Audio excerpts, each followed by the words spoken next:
In this video, I'm going to demonstrate approaches to studying and testing relationships between two variables that are scaled at an interval or ratio level of measurement.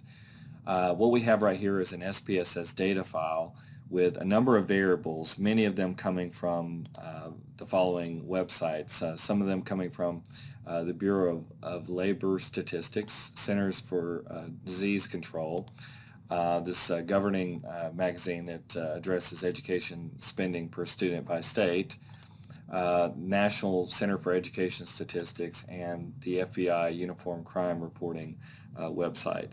There are also other websites that are represented with data that's represented in the data set that I'm not really going to go into.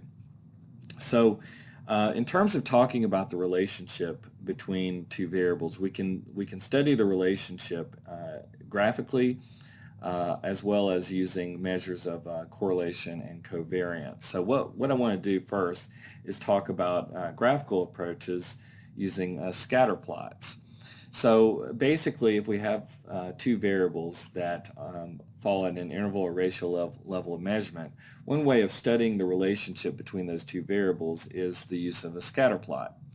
So, and basically, to demonstrate that, what I'll do is let's say I want to look at the relationship between, let's say, the percentage or proportion of the 18 to 25-year-old population without high school graduation and unemployment rate. So basically, you can see with my data set right here, this is the variable that would reflect the percentage without high school graduation. So these are state percentages. So each of these variables is reflecting a characteristic of a state. And then we also have down here, we have unemployment rate for 2016. So let's look at the relationship graphically using a scatter plot. So I'm going to go to Legacy Dialogs, go down to Scatter Dot, click on Simple Scatter and Define. And what I'll do is I'm going to put this variable, percentage of 18 to 25 population without high school graduation or equivalent. I'm going to put that variable on the x-axis, and then I'm also going to look at unemployment rate for 2016. So I'm going to click on this and move it to the y-axis. And when I do that, I'm going to click on OK, and so now you can see that we have a scatter plot reflecting the relationship between those two variables. And the way that a scatter plot is laid out, you'll notice that we have essentially low values on the variable up to high values. This is on the x-axis right here, and on the y-axis you can see that we have low values and ranging up to the high values. And you'll notice that essentially for each state there is a plot of a coordinate. So what we have right here, we have this coordinate right here is reflecting a state that is pretty low on the percentage of 18 to 25-year-olds without graduation, and also low in terms of unemployment rate. This coordinate right here would reflect a state with a high level of 18 to 25-year-olds without a high school graduation, and then also a high rate of unemployment. And so then you can see that essentially as we are increasing on values of in terms of the proportion of 18 to 25-year-olds without high school graduation, we also are observing increases in the rate of unemployment. So there's an association there. And so as you can see, we could pretty much plot a line through this, draw a line through this, and that would reflect essentially the idea of a positive relationship between these two variables. So in other words, states exhibiting a higher percentage of the population, 18 to 25-year-old population without a high school graduation, also tended to be those with higher rates of unemployment. And that's reflected by this positive slope that you see right here. So that's the basic idea with respect to a positive association, that essentially higher scores on one variable are associated with higher scores on the other variable. Lower scores on the variable are associated with lower scores on the other. So that's essentially what's reflected in a positive relationship between two variables. Then we also, let's try another example. Let's look at a negative relationship using a scatter plot. So I'm going to go to Graphs, Legacy Dialogs, and then scatter plot. Again, click on Simple Scatter. In this particular case, I'm going to take this variable out, and I'm going to go with the percentage of the 18 to 25-year-old population with the bachelor's as the highest level of education. So I'm going to click on this and move it to the x-axis, and I'm going to leave unemployment rate where it stands. So now when I click on OK, you'll notice that the relationship appears to be reversed, such that at higher levels on our x variable, which is the percentage of 18 to 25-year-old population with a bachelor's, higher proportion of that population with bachelor's is associated with lower unemployment rates. So you can see that in terms of unemployment rates, these values right here are so we have lower unemployment rate associated with higher proportion of the population with a bachelor's. You can see that in those states with a higher percentage of the population or a lower percentage of the population with a bachelor's also tended to have higher rates of unemployment. So you can see a general trend in this particular case being drawn this way, and this reflects the idea of a negative relationship between two variables. So you can see that with a scatter plot you can essentially visually get an idea about how two variables are related. In the first case, we had a demonstration where we had a positive relationship between two variables where essentially we can draw a fit line through our coordinates, and it looks like that as scores are increasing on one variable, we have increases on another variable. When we look at a negative relationship, we can see that higher scores on one variable are associated with lower scores on the other variable. And if we want to actually visualize the fit line, we can actually do this in SPSS pretty easily. We can just double click on the figure and go over here to where it says add fit line at total. We can click on it, and it essentially generates a linear line of best fit. So this is it right here. And if you want to get rid of the little label, we can do that. We can click off of attached label to line, click apply, and there you go. So there's our fit line right there. For this graph right here, we can do the same. I'll double click right here, go to add fit line at total, click on it, and so now you can see the negative relationship being demonstrated. I'm going to get rid of the label for the line as well, and there you go. So there's the relationship. So that is the use of a scatter plot, and like I said, a scatter plot is basically a way of visualizing the relationship between two variables. Let me also mention that that in terms of the relationship between variables, we can talk about it in terms of positive and negative. So as I said before, if I have variables x and y, a positive relationship, basically the slope of the line looks more like this, and then a negative relationship, the slope of the line looks a little bit more like this. Now the slope, that conveys information about the direction of the relationship.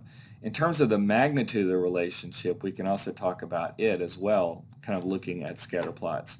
And the strength or the magnitude of the relationship is reflected in how the degree of spread of the data around that line. And also, the more spread out the data is around the line, the more the line actually becomes more horizontal. So in other words, no relationship between the two variables. If I had variable x and I had variable y, no relationship at all would be reflected in a fit line that is horizontal. It's terribly drawn, of course, but that's the basic idea there. So if there was actually absolutely zero relationship, it would be completely horizontal, and the data would be randomly distributed around that horizontal line.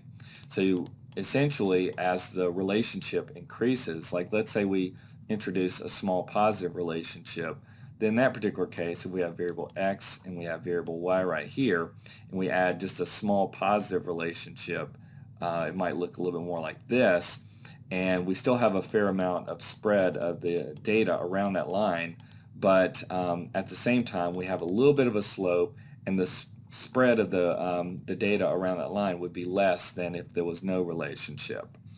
So that is the use of a scatter plot in order to evaluate or look at the relationship between two variables.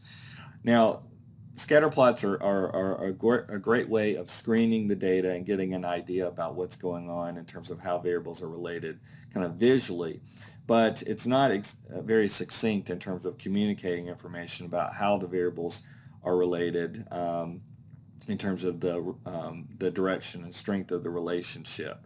And so a lot of times we want to use a numerical index to sort of provide a more concise representation of the relationship between two variables. And we can use the concept of a correlation coefficient in order to do this. So a correlation coefficient is just a numerical indicator of how two variables are related, and it conveys information both about the direction of the relationship as well as the strength of the relationship between two variables. And basically, a Pearson's correlation is used to correlate two variables that are essentially falling at an interval or ratio scale of measurement. They're going to be generally treated or assumed to be continuous. And correlation coefficients range between a -1 and a +1. And so right at the center of this scale right here, you have a value of 0. So a value of 0 is essentially consistent with what I had mentioned before about no relationship between two variables. So if I was going to put this in terms of a scatter plot, then we would have that horizontal line, and a value of 0, basically the data would be randomly distributed around that horizontal line, and there would be a considerable spread, meaning that, you know, if we're really thinking about this, you know, as scores are increasing on X, there's no systematic tendency to increase or to decrease on Y. So that's the idea when we have no relationship, that with changing scores on X, there's no systematic tendency to have increased or decreased scores on Y. So a value of 0, which we can denote in terms of Pearson's correlation as R with a little subscript XY equal to 0, and oftentimes Pearson's correlation is reported just simply as R. That basically means that there is no relationship between two variables. A positive value would indicate that we have a positive relationship between two variables, and a negative value would indicate that there's a negative relationship. And the thing is that as you move away from 0, what that also conveys, and in either direction, what that also is conveying is something about information concerning the strength of the relationship. So as we move closer and closer to 1, what that means is that there's a stronger and stronger relationship between the two variables. And you know, at +1, where we have variable X and we have variable Y, what that translates into is that for every 1 unit increase on X, there's a corresponding increase of 1 unit on Y. For a perfect negative relationship or -1 correlation, what that translates into is that for every 1 unit increase on X, there's a 1 unit decrease on Y. And it's a perfect relationship between the two variables. At 0, as I said before, you know, this right here would be the case, in which case we have no systematic relationship. And then following between 0 and +1, we would have relationships that are reflected in slopes that are less pronounced and more, and the data more randomly distributed around the regression line. And the same would go on the negative side.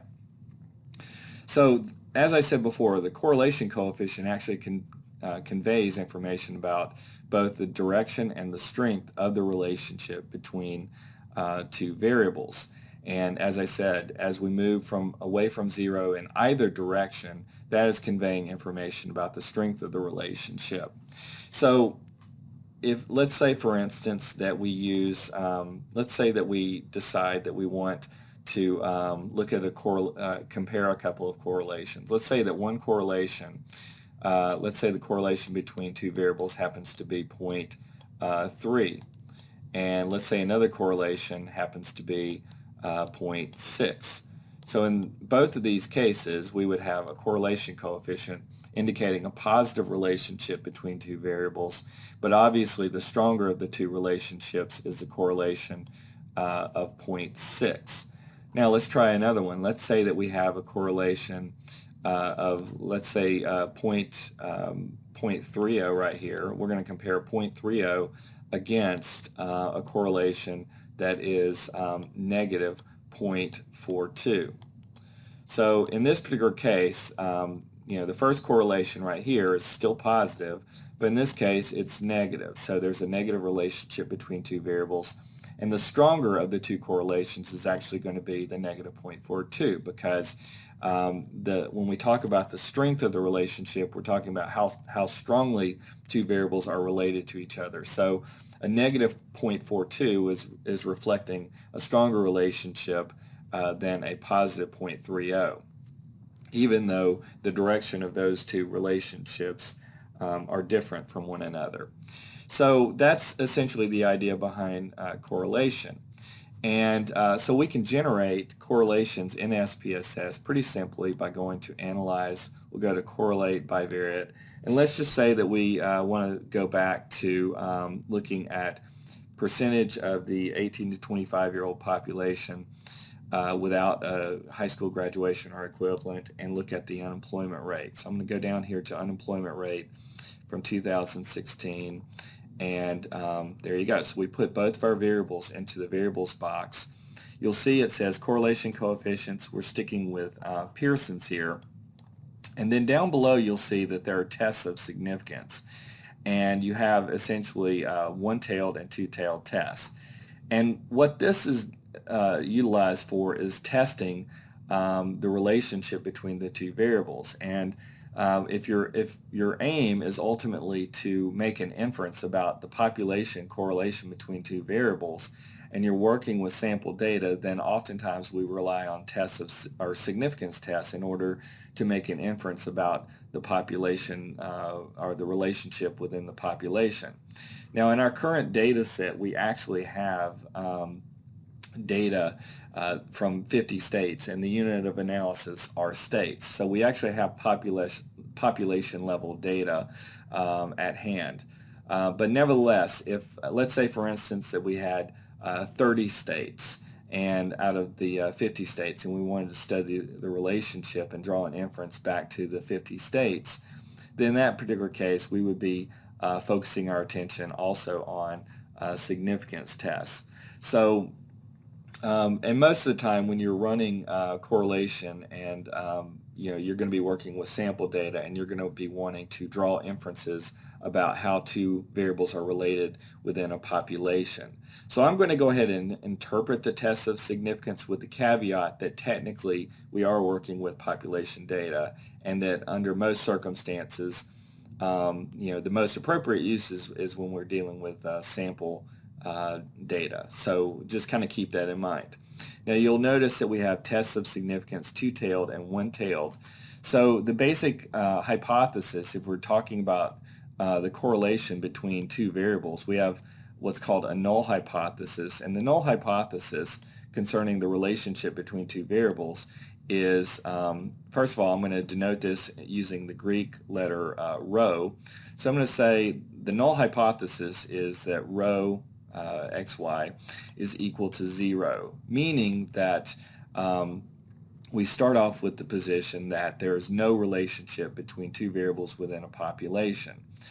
And then with respect to the alternative hypotheses, we have three possible alternatives. One type of alternative hypothesis is referred to as a non-directional hypothesis, in which case we would say rho is not equal to 0. Now keep in mind that when we're laying out hypotheses, we lay them out using population notation. So that's why we're using rho. And what we're doing is we're using our sample correlation coefficient, which was our rxy, and we're using that to draw an inference about the relationship between two variables within the population.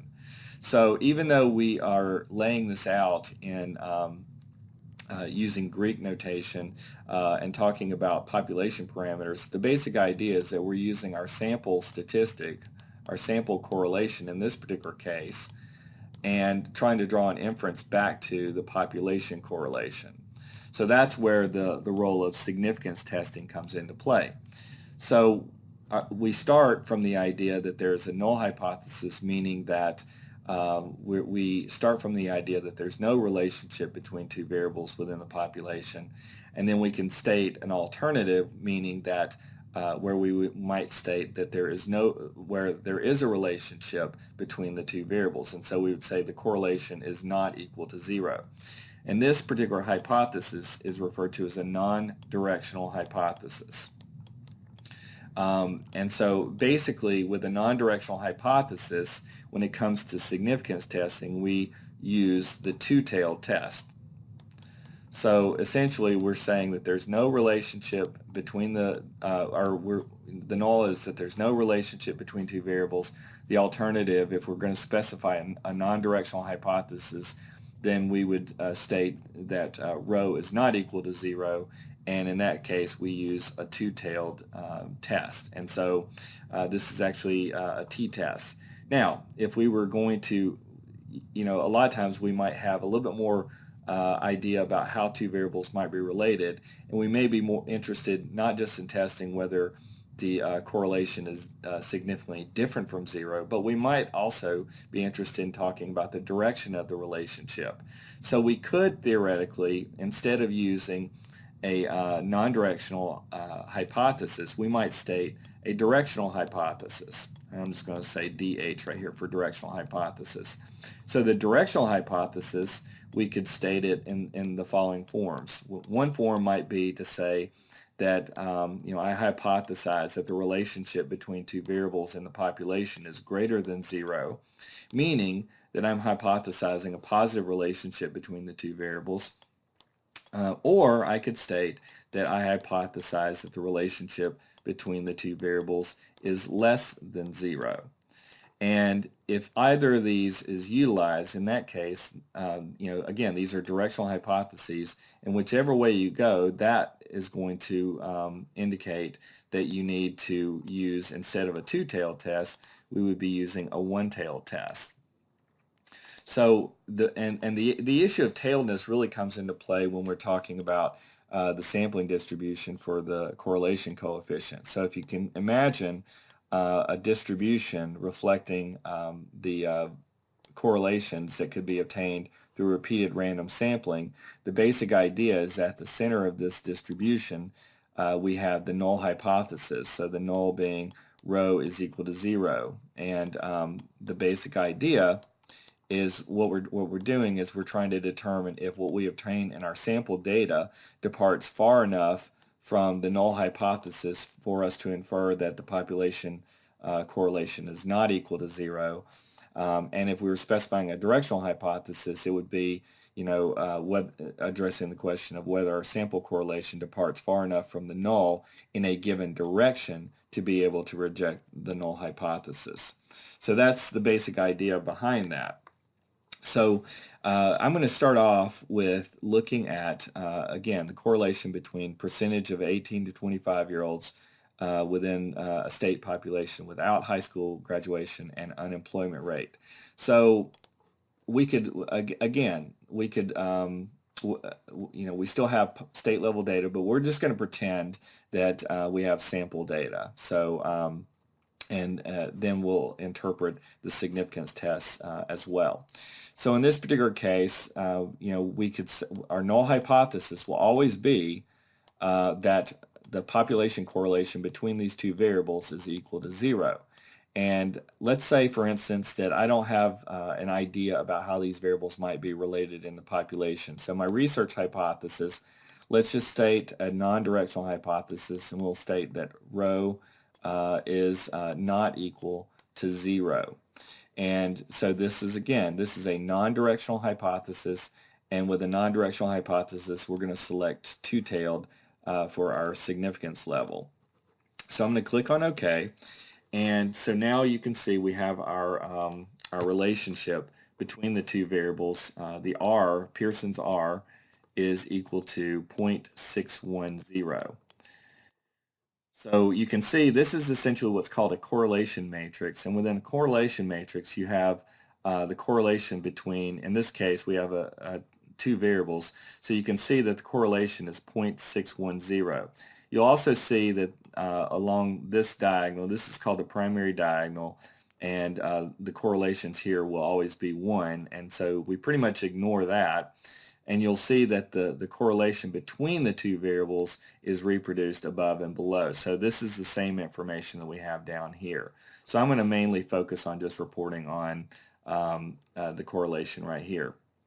So you'll see that what we have a little significance level, and this is referred to as a p-value.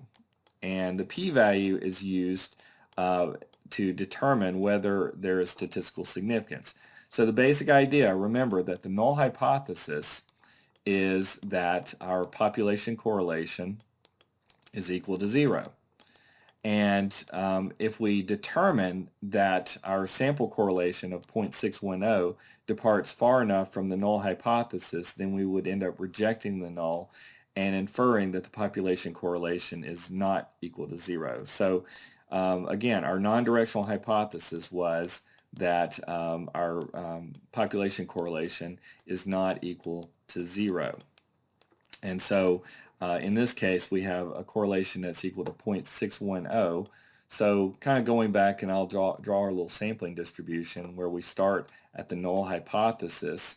So the null is no relationship between the two variables.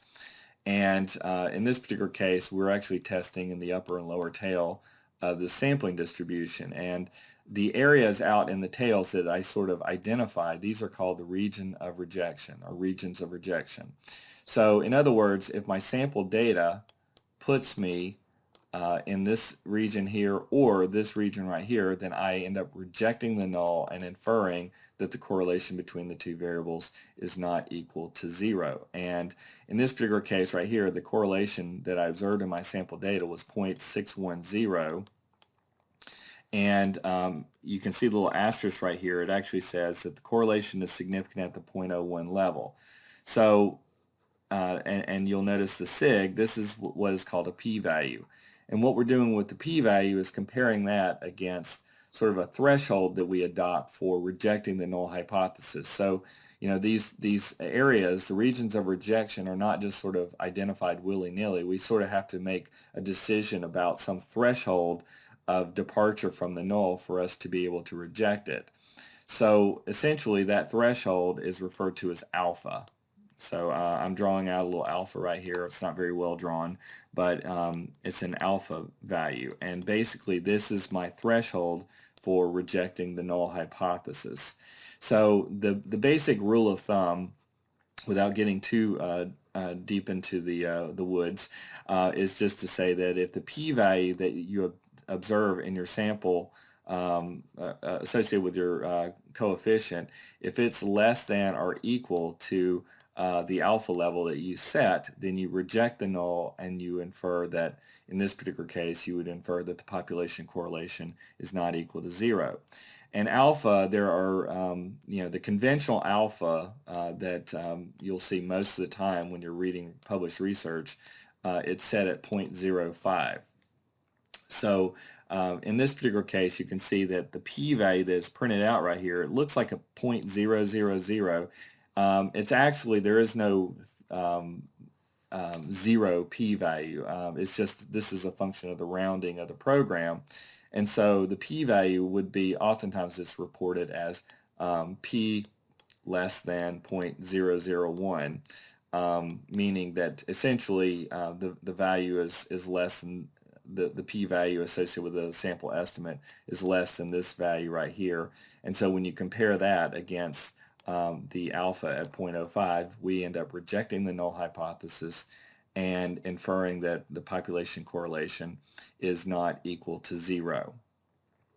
Now another option, you know, in this particular case we were testing whether the relationship is non-zero within the population, but we could have specified a different alternative hypothesis. Using a little bit of logic and theory, you could see that we might assume that in those states that have a greater percentage of 18 to 25-year-olds without a high school graduation or equivalent might also exhibit greater levels of unemployment. So if that was my hypothesis, if that was my research hypothesis, then I would specify it as rho xy is greater than 0. The null is still the same, so the null hypothesis is no relationship between the two variables.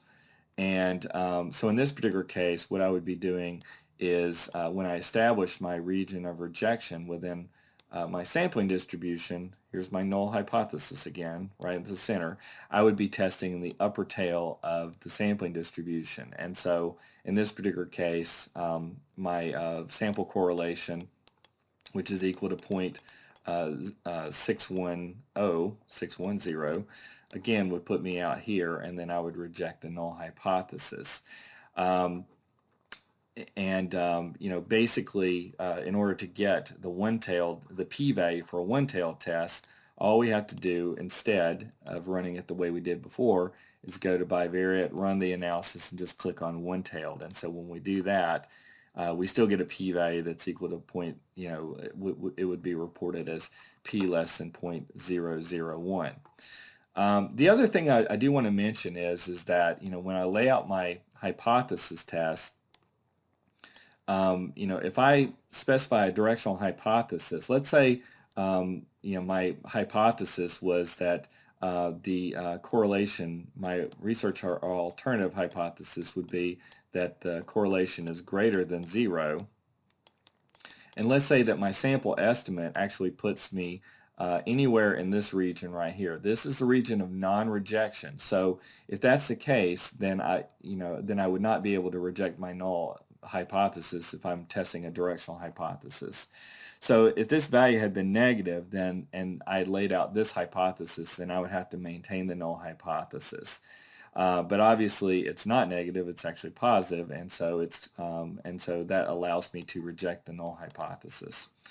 Now let's try our other option. So as you can see, with this particular correlation, this is the correlation that was associated with our first scatter plot. So this was it right here, reflecting the relationship. So you can see there's a pretty good relationship between the two variables. Now let's compute the correlation looking at the percentage of the 18 to 25-year-old population with a bachelor's as the highest level of education and unemployment rate. So in this case, we're going to go to correlate bivariate, and I'm going to get rid of this and add this right here, this variable right here, which is the percentage with a bachelor's, or at least a bachelor's. So I'm going to click on OK, and so now you can see the correlation between the two variables is negative 0.512. And the basic ideas behind, in terms of the significance test, hold the same way as we had talked about before, that in theory we could either adopt the null hypothesis will always be no relationship.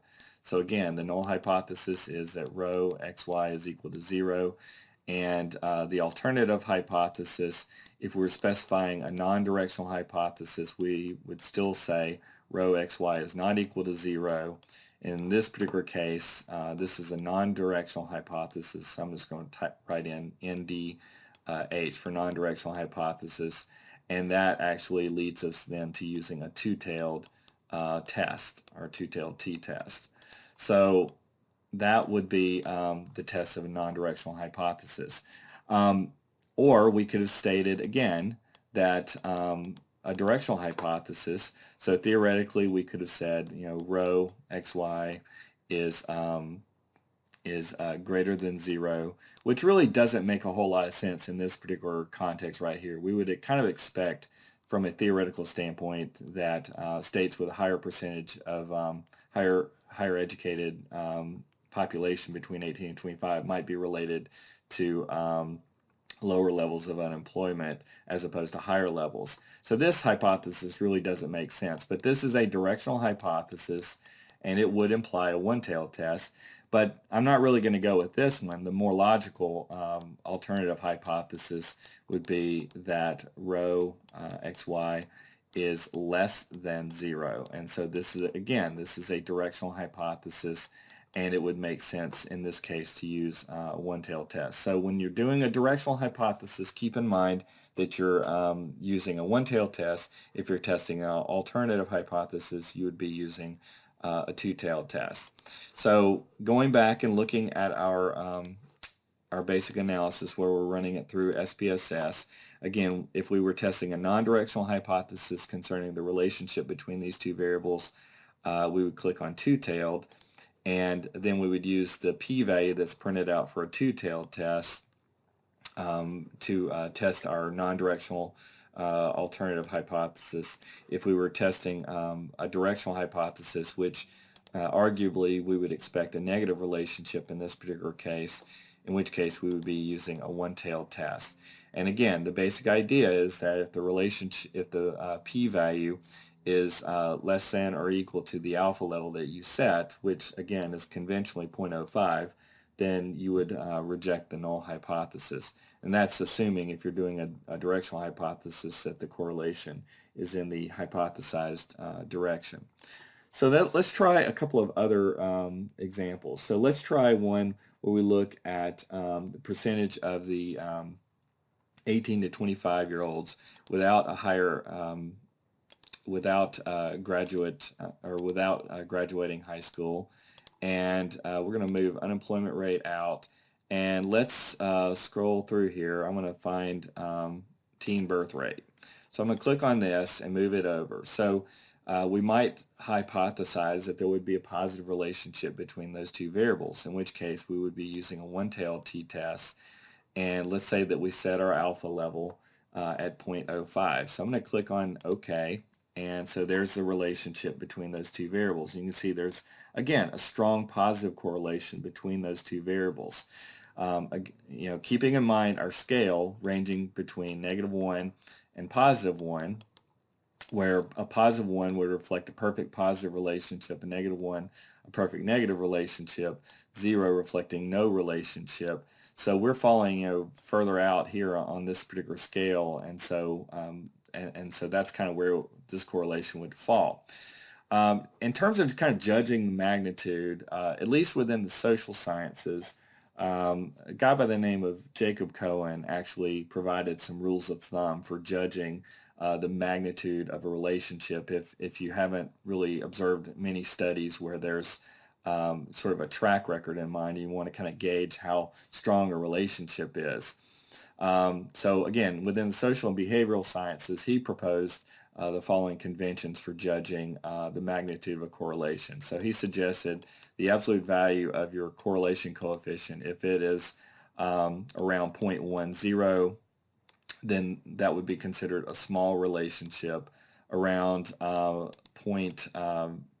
let's say 0.30 would be considered a medium relationship, and then around 0.50 would be considered a large relationship. So if we use this kind of general rule of thumb, we can say that there's a strong or a large correlation between these two variables. And really all of the relationships that we've studied thus far, those relationships would be considered large. Just keep in mind, these are sort of general rules of thumb, and they're particularly applicable within the social sciences, and mainly in those cases where there's no real track record of research looking at relationships, and you're having to sort of make a judgment about how strong a relationship is, sort of with a kind of a rule of thumb. So that's kind of the basic idea.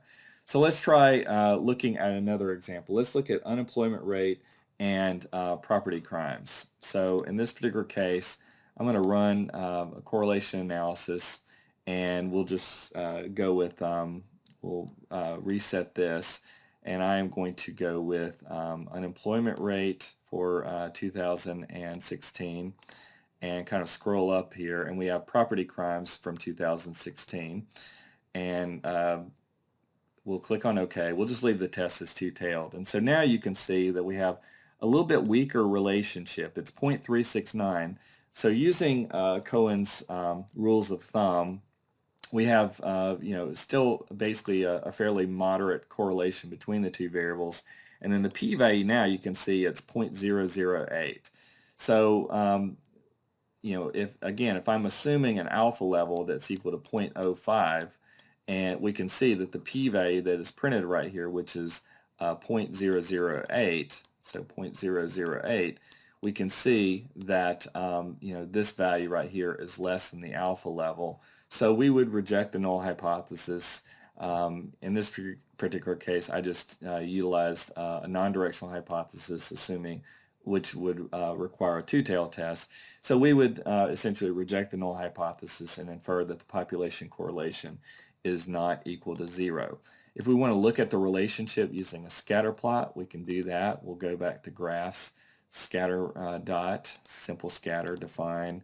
I'm going to reset this right here, and we'll go down to unemployment rate from 2016, and we'll go up to property crimes for 2016 and look at that relationship. So you can see the relationship is not quite as strong as those that we've seen previously.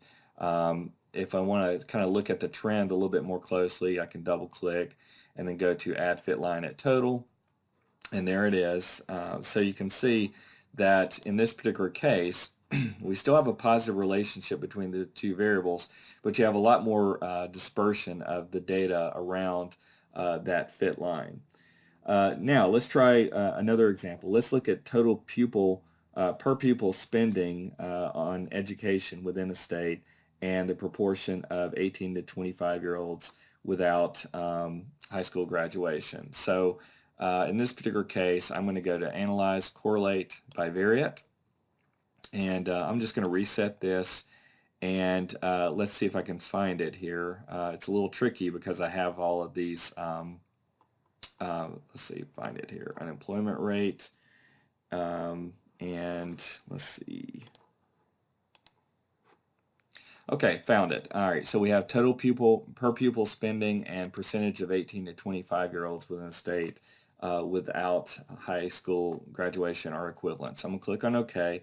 And so now you can see that we have a negative relationship between these two variables. So essentially, those states that tended to spend more on per pupil and spending for education also tended to have a lower percentage of the population between 18 and 25 without a high school graduation or equivalent. If we want to look at that relationship, we can certainly do that using a scatter plot. So I'm just going to go back and reset everything. So there's the percentage of the 18 to 25s without high school graduation or equivalent. And let's see if I can find my total pupil spending right here. Click on OK. And so now you can see that there's a bit of a negative relationship in here. There's a little bit of a curvature, it looks like. But anyway, just I'm going to fit a linear line to this. And that's kind of what it would look like. So essentially, you can see that states tending to spend more are spending more on pupil spending had a lower percentage of the 18 to 25 population without high school graduation. And basically there was a higher level of the population without high school education, high school graduation or equivalent in those states that spent less. So, that's essentially looking at the relationship between, correlation coefficients and the significance test and the scatter plots that we've been looking at. One other concept that I want to bring up is the concept of a covariance. And essentially, covariance is the relationship between two variables that are unstandardized. So with a covariance, that index is essentially, you can look at it this way, that basically a value of 0 would indicate that there's no relationship between two variables. A positive value would indicate essentially a positive relationship between two variables. Negative value, a negative coefficient would reflect a negative relationship between two variables, but there's no upper and lower bound of this particular scale. So theoretically, it could range to from 0 to positive infinity here on this side, and 0 to negative infinity on the other side. So the covariance is essentially the relationship between two variables in their original scales of measurement, whereas the correlation coefficient is essentially the relationship between two variables that have been standardized or essentially converted to z-score units. So that's the relationship between covariance and correlation. Most of the time when people are reporting on results in research papers, they report on the correlation coefficient as opposed to the covariance. So at any rate, so there's correlation right here. I'm just writing that in. Not very well, I'm afraid.